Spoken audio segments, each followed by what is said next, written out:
Hello students, मैं हूं अमित परदेशी और एक बार फिर से बहुत बहुत स्वागत है आपका एमजीसीआई के डिजिटल लर्निंग प्लेटफॉर्म पर। बच्चों, आज हम लोग पढ़ने वाले हेल्महोल्ट्ज कॉइल के बारे में। ठीक है, तो लास्ट लेक्चर में मैंने आप लोगों को कॉइल के सेंटर और एक्सिस पर इंटेंसिटी के फॉर्मूले बताए थे। देखो क्या थे, बताता हूँ फिर से। ये कोई कॉइल है, इसके सेंटर पर हम इंटेंसिटी पढ़ चुके हैं, वो होती है B = mu naught. Current carrying coil है, B = mu naught by 4 pi 2 pi I by R। ठीक है, ये इंटेंसिटी होती थी सेंटर पर। अब इसकी डायरेक्शन कैसे कैलकुलेट करते थे? डायरेक्शन कैलकुलेट करने के लिए हमने यूज किया था राइट हैंड थंब रूल। ठीक, लेकिन राइट हैंड थंब रूल लगाते समय हमने एक बात को ध्यान रखा था। क्या ध्यान रखा था? याद करो कि हमें इस बार करंट को फिंगर्स पे लेना है और थंब हमें डायरेक्शन ऑफ मैग्नेटिक फील्ड बताएगा। तो देखो, करंट को मैंने लिया फिंगर्स पे, थंब बता रहा है डायरेक्शन ऑफ मैग्नेटिक फील्ड बाहर की तरफ, मतलब डॉट आ जाएगा। और अगर इस तरह से करंट फ्लो हो रहा हो मतलब क्लॉकवाइज, ठीक, करंट की डायरेक्शन क्लॉकवाइज है यहाँ पर। तो इस करंट को जब मैं फिंगर्स पे लेता हूं तो थंब चले जाता है अंदर की तरफ। थंब अंदर की तरफ जा रहा है मतलब जो मैग्नेटिक फील्ड होगा वो इनवर्ड होगा और वो हो जाएगा क्रॉस। और इसके लिए आपको एक ट्रिक भी बताई थी याद रखने के लिए कि C for clockwise, C for cross. जब भी क्लॉकवाइज करंट फ्लो होगा तो क्रॉस मैग्नेटिक फील्ड की डायरेक्शन आएगी, और दूसरा अंडरस्टूड है कि जब एंटी क्लॉकवाइज करंट फ्लो होगा तो मैग्नेटिक फील्ड की डायरेक्शन डॉट आएगी। तो ये जो डॉट और क्रॉस बनाया है बच्चों, ये क्या है? डायरेक्शन ऑफ मैग्नेटिक फील्ड है। ठीक है, ये जो डॉट और क्रॉस मैंने बना रखा है यहाँ पर, ये क्या है? यहाँ पर ये है डायरेक्शन ऑफ मैग्नेटिक फील्ड। बहुत बढ़िया। अब ये जो डायरेक्शन ऑफ मैग्नेटिक फील्ड है, अगर इस कॉइल को थोड़ा सा टर्न करके ऐसा रख दिया जाए तो ध्यान से देखो, करंट इसमें इस तरह से फ्लो हो रहा है, तो इसमें जो डायरेक्शन ऑफ मैग्नेटिक फील्ड है वो कुछ इस तरह से बनेगी। ठीक, फील्ड यहां से बाहर जाता हुआ और यहां से अंदर जाता हुआ दिखाई देगा इस तरह से। अब याद करो बच्चों, एक्सिस के लिए हमने एक फॉर्मूला लिखा था। ये जो फॉर्मूला लिखा है ये सेंटर के लिए लिखा हुआ है। अगर intensity of magnetic field on axis लिखा जाए तो एक्सिस के लिए हमने फॉर्मूला पढ़ा था mu naught by 4 pi 2 pi I R square upon R square plus X square to the power 3/2। ये फॉर्मूला पढ़ा था हमने एक्सिस पे। मतलब जैसे जैसे हम एक्सिस पे आगे बढ़ते हैं, इंटेंसिटी ऑफ मैग्नेटिक फील्ड की वैल्यू डिक्रीज होने लगती है। ठीक है, intensity of magnetic field decrease होने लगता है। कैसे डिक्रीज होता है ये मैंने आपको एक ग्राफ से समझाया था।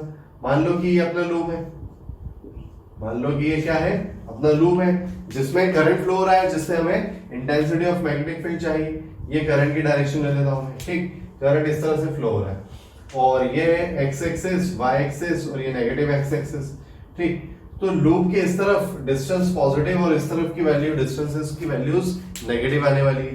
तो अब ध्यान से देखो, सेंटर पर अगर इंटेंसिटी ऑफ मैग्नेटिक फील्ड लिखे तो ये वाली इंटेंसिटी आएगी mu naught by 4 pi 2 pi I by R।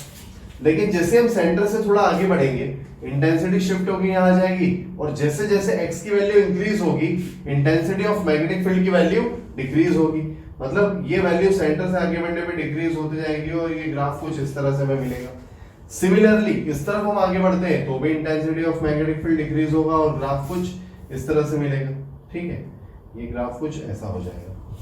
तो अब ये है इंटेंसिटी ऑफ मैग्नेटिक फील्ड का ग्राफ। अब यहाँ जो हमें ग्राफ दिखाई दे रहा है, उस ग्राफ को देखकर हमें साफ समझ में आ रहा है कि इंटेंसिटी ऑफ मैग्नेटिक फील्ड यहाँ पर वेरी कर रही है। वेरिएबल एक मैग्नेटिक फील्ड प्रोड्यूस हुआ है जिसकी वैल्यू हर पॉइंट पर बदल रही है। ठीक, तो अब आते हैं हम अपने टॉपिक हेल्महोल्ट्ज कॉइल पर।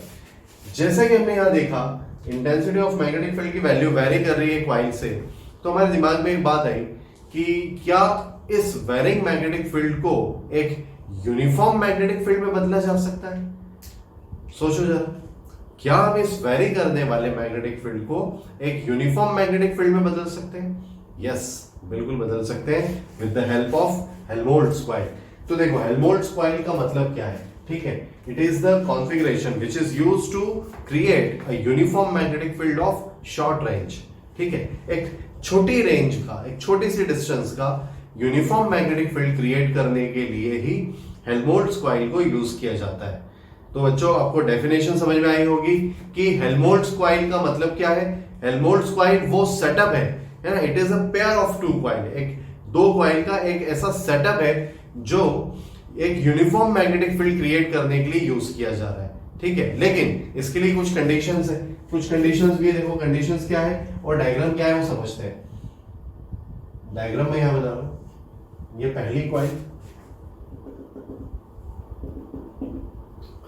और ये दूसरी कॉइल, ठीक है। तो इस तरह से दो कॉइल है हमारे पास और इन दोनों कॉइल की रेडियस, इस कॉइल की रेडियस है स्मॉल आर, इस कॉइल की रेडियस भी है स्मॉल आर, मतलब दोनों की रेडियस है आर और दोनों के सेंटर्स के बीच की डिस्टेंस भी है आर और इन दोनों में सेम करंट आई फ्लो हो रहा है और सेम डायरेक्शन में। सेम डायरेक्शन मतलब यहां से देखें तो इस तरफ जो ऑब्जर्वर खड़ा होगा उसे ये एंटी क्लॉकवाइज दिखाई देगा, ये भी बिल्कुल वैसे ही एंटी क्लॉकवाइज है। देखो बच्चों यहाँ थोड़ा सा डायरेक्शन में कंफ्यूजन होता है। डायरेक्शन में कंफ्यूजन कैसा होता है देखो समझते हैं। ये ध्यान से देखो मैं कौन सी डायरेक्शन बना रहा हूँ, आपकी साइड से देखो क्या दिख रहा है, ये मुझे ये क्लॉकवाइज दिख रहा है, लेकिन इस तरफ से देखने वाले को ये एंटी क्लॉकवाइज दिखेगा। अगर मैं भी इस तरफ आके देखूं तो मुझे ये एंटी क्लॉकवाइज दिखेगा, लेकिन जब मैं इस तरफ से देखता हूं तो मुझे ये क्लॉकवाइज दिखता है, ठीक है। अब इस डायरेक्शन को देखो, इस डायरेक्शन को, ठीक। अगर मैं इसे यहां से देख रहा हूं तो ये डायरेक्शन मुझे क्लॉकवाइज दिख रही है, लेकिन जब इसी डायरेक्शन को मैं यहां से देख रहा हूं तो ये मुझे एंटी क्लॉकवाइज दिख रही है। बात समझ में आई? अब यहां तो हमारे पास दो कॉइल है और इन दोनों में करंट ऐसे फ्लो हो रहा है इस डायरेक्शन में, ठीक। तो अगर मैं यहाँ के दोनों कॉइल के करंट को देखूं ध्यान से तो ये दोनों करंट मुझे दिख रहे हैं एंटी क्लॉकवाइज, और इस तरफ आके देखूं तो मुझे दिख रहे हैं दोनों क्लॉकवाइज, और अगर इसके बीच में आके देखूं तो एक में क्लॉकवाइज और एक में एंटी क्लॉकवाइज दिखाई दे रहा है। बात समझ में आई? तो ऑब्जर्वर की पोजीशन भी बहुत इंपॉर्टेंट है। अगर आप दोनों कॉइल के बीच में खड़े होकर देखोगे तो एक में क्लॉकवाइज एक में एंटी क्लॉकवाइज फ्लो होता हुआ करंट दिखाई देगा। एक साइड आके देखोगे तो या तो दोनों में क्लॉकवाइज दिखेगा या दोनों में एंटी क्लॉकवाइज करंट की डायरेक्शन दिखाई देगी, ठीक है। तो हमें क्या करना है, एक ऑब्जर्वर डिफाइन करना है। तो मैं ऑब्जर्वर यहां पे डिफाइन कर देता हूं, ये है ऑब्जर्वर, ठीक। अब इस ऑब्जर्वर ने देखा कि करंट इस डायरेक्शन, तो इस ऑब्जर्वर ने बोला कि मुझे दोनों में क्लॉकवाइज करंट दिखाई दे रहा है। क्लॉकवाइज मतलब क्रॉस, क्लॉकवाइज मतलब क्रॉस, मतलब इसे मैग्नेटिक फील्ड अंदर जाता हुआ दिखाई देगा। मतलब अगर हम इससे पूछे कि यहाँ पर मैग्नेटिक फील्ड की डायरेक्शन क्या दिख रही है तो ये बोलेगा अंदर जाती है। इसमें भी क्रॉस दिख रहा है तो अंदर जाती है, और यहाँ से मैग्नेटिक फील्ड बाहर निकलेगा। तो ये है B1 इस कॉइल का मैग्नेटिक फील्ड, और ये B1 यहाँ पर भी आ गया, लेकिन यहाँ पर इस कॉइल का मैग्नेटिक फील्ड B2 भी है और B2 इस तरफ भी है।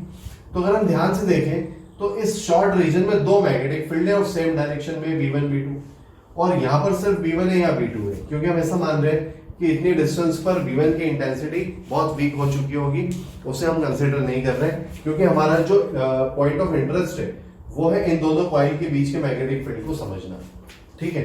अब एक और बात देखो, अगर फर्स्ट कॉइल के लिए इस फर्स्ट कॉइल, इसको मैं फर्स्ट बोल देता हूँ, इसको सेकंड बोल देता हूँ। फर्स्ट कॉइल के लिए अगर मैं ये ग्राफ प्लॉट करूं, फर्स्ट कॉइल के मैग्नेटिक फील्ड का ग्राफ प्लॉट किया जाए तो देखो ग्राफ कैसा मिलेगा। ये ग्राफ हमें ऐसा मिलेगा, सेंटर की तरफ जाने पे इंटेंसिटी बढ़ेगी और आगे बढ़ने पे ये इंटेंसिटी कम हो जाएगी दोबारा। और अगर यही ग्राफ सेकेंड कॉइल के लिए प्लॉट किया जाए तो ये ग्राफ कैसा मिलेगा, सेंटर पे इंटेंसिटी मिलेगी, इस तरफ आगे बढ़ने पे डिक्रीज होती जाएगी और इस तरफ आगे बढ़ने पर भी डिक्रीज होती जाएगी। तो अब अगर यहाँ हम ध्यान से देखें बच्चों, ध्यान से देखो कि एक ग्राफ ये वाला भी, एक ग्राफ ये वाला भी, मतलब इस रीजन में इसको मैं बोल देता हूँ O, इसको बोल देता हूँ O डैश, तो इस पॉइंट को मैं बोल रहा हूँ O, इसको बोल रहा हूँ O डैश, ठीक। तो ये जो ग्राफ है ये फर्स्ट कॉइल के मैग्नेटिक फील्ड का ग्राफ है, और ये वाला जो ग्राफ है ये सेकेंड कॉइल के मैग्नेटिक फील्ड का ग्राफ है। अब यहाँ पर जो हमें दो ग्राफ मिले, ठीक, इन दोनों का रिजल्टेंट ग्राफ हमें इस रीजन में मिलेगा, क्योंकि यहाँ पर देखो इसकी इंटेंसिटी बहुत वीक हो चुकी है और उस तरफ जाके देखें तो इसकी इंटेंसिटी बहुत वीक हो चुकी है, ठीक है। तो अब ये है फर्स्ट कॉइल की इंटेंसिटी का ग्राफ, ये है सेकेंड कॉइल की इंटेंसिटी का ग्राफ, और इन दोनों इंटेंसिटीज की डायरेक्शन सेम है, तो इन दोनों का जो रिजल्टेंट होगा वो एडिशन से मिलेगा। मतलब यहां पर जो नेट इंटेंसिटी होगी वो B1 प्लस B2 से मिलेगी, B1 प्लस B2 से मिलेगी, और वो नेट इंटेंसिटी कुछ इस तरह से मिलेगी, ठीक। हमें इस तरह का कुछ ग्राफ मिलेगा, nearly straight line, nearly straight line, पूरी तरह से 100% स्ट्रेट लाइन नहीं है, लेकिन it is nearly straight line. तो ये ग्राफ हमें मिला नियरली स्ट्रेट लाइन, मतलब हम ऐसा बोल सकते हैं कि जो net intensity of magnetic field है वो इन दोनों सेंटर्स के बीच में यूनिफॉर्म है। मतलब इन दोनों कॉइल के सेंटर्स के बीच में जो इंटेंसिटी ऑफ मैग्नेटिक फील्ड है वो कैसा है बच्चों? वो है यूनिफॉर्म मैग्नेटिक फील्ड। बहुत बढ़िया, समझ में आ रहा है सबको? तो अब एक बात बताओ, हेल्महोल्ट्ज कॉइल के सेटअप में क्या चीज थी? दो कॉइल्स थी, दोनों की रेडियस r थी, दोनों में करंट I फ्लो हो रहा था, दोनों के सेंटर्स के बीच की डिस्टेंस भी r थी। तो ये है हेल्महोल्ट्ज कॉइल को बनाने की कंडीशंस।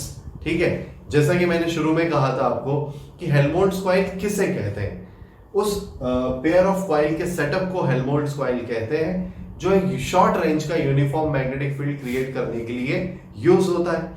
ठीक, और हेल्महोल्ट्ज कॉइल का पेयर होने के लिए कुछ कंडीशंस भी बच्चों, और वो कंडीशंस क्या है? First condition, the direction of current should be same, radius of each coil is equal and also distance between their centres is equal to their radius. ठीक है, दोनों कॉइल के सेंटर्स के बीच की डिस्टेंस उनकी रेडियस के इक्वल होनी चाहिए, दोनों कॉइल की रेडियसेस भी इक्वल होनी चाहिए, और करंट की डायरेक्शन और मैग्नीट्यूड दोनों कॉइल में बिल्कुल सेम होना चाहिए। तब जाकर हम ऐसा शॉर्ट रेंज का एक यूनिफॉर्म मैग्नेटिक फील्ड क्रिएट कर पाएंगे। ठीक है, और अगर किसी समय अगर आप इस यूनिफॉर्म मैग्नेटिक फील्ड की वैल्यू कैलकुलेट करना चाहो तो अलग अलग डिस्टेंस पर इन दोनों फॉर्मूलाज का यूज करके नेट मैग्नेटिक फील्ड की इंटेंसिटी भी कैलकुलेट की जा सकती है। ठीक है, कि हमें इस कॉइल के सेंटर से डिस्टेंस पता होना चाहिए, दूसरी कॉइल के सेंटर से डिस्टेंस पता होनी चाहिए, उन दोनों डिस्टेंसेस x की वैल्यू को हम यहाँ पुट करेंगे जिससे हमें दो वैल्यू b1 एंड b2 मिलेगी, और नेट इंटेंसिटी कैलकुलेट करने के लिए हमें उन दोनों इंटेंसिटीज b1 और b2 का वेक्टर सम करना होगा जिससे हमें net intensity of magnetic field मिल जाएगा। ठीक है, चलो, तो मेरे ख्याल से आपको ये टॉपिक क्लियर होगा कि हेल्महोल्ट्ज कॉइल किसे कहते हैं, क्या फॉर्मूला होता है और ये किस लिए यूज होता है, और इसे बनाने की कंडीशंस क्या है।